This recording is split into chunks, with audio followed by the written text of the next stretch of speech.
let's go over to Kansas City, which is a mob that has been influential in the history of organized crime.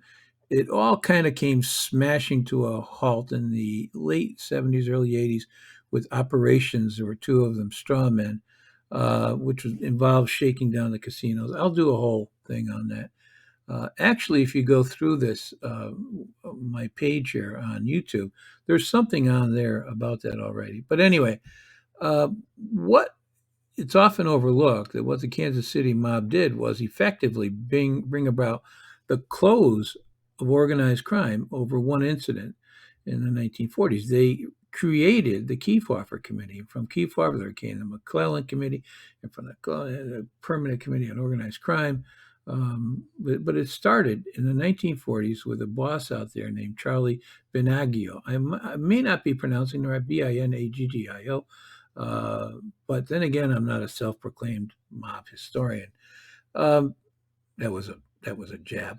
Um, he Binaggio wanted to take over the governor's chair. Let me, and he would then be able to corrupt the rest of the state. Let me explain. In some states, the governor has really no power. He's a figurehead, and those purse strings, which is really where the money is controlled by the state house, the state senate. In some states, the governor controls the purse strings. He has a lot of power. So I think that's the case was the case in Kansas City. So if he could get a guy in there, he could get a lot of pull. And he found a candidate named Forrest Smith. And as Forrest Smith was growing in power, Binaggio went to uh, the national syndicate. Some say, I don't think that happened. Probably he went to the bosses at the Chicago mob is more likely, and he got, they say, $200,000 from them. How people came up with a figure like that? Who knows? I mean, it's not like these mob guys posted someplace. But anyway. So his guy Forrest Smith is kicking butt, taking names. He wins. He becomes governor. And so now the mob's thinking, great, and they start moving their operations in there, their gambling rackets. Well, the problem was this Forrest Smith guy, he proves to be uh, unreliably honest. And he starts closing down mob operations.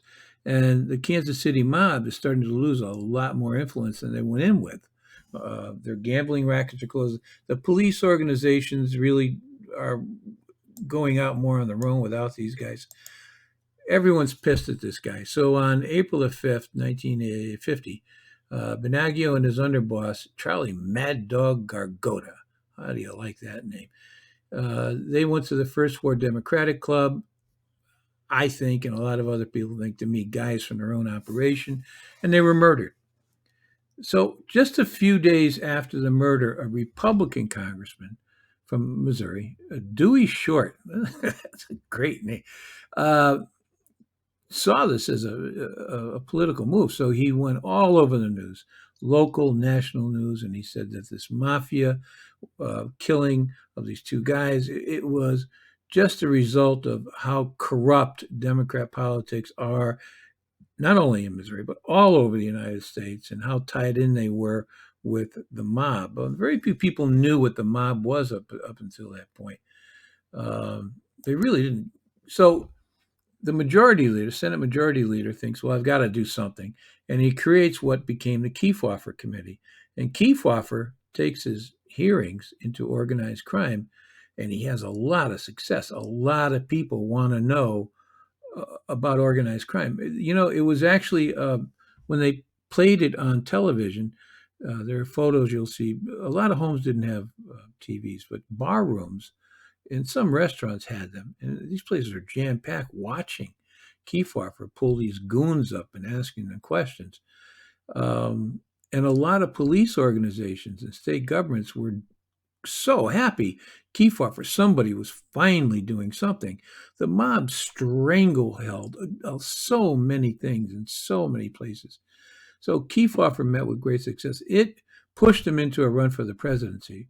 Um, I think Bobby Kennedy and his brother John saw the enormous success Kefauver had, and got onto the McClellan Committee a few years later in 1959, and started looking into organized crime again. Although Bobby Kennedy was pretty dedicated to beating organized crime, he worked hard at it. So Kefauver starts holding his hearings in Cleveland, Detroit, New York, L.A., Tampa, St. Louis, and Kansas City. And eventually, the mob would be a fraction of what it was, thanks to his initial work.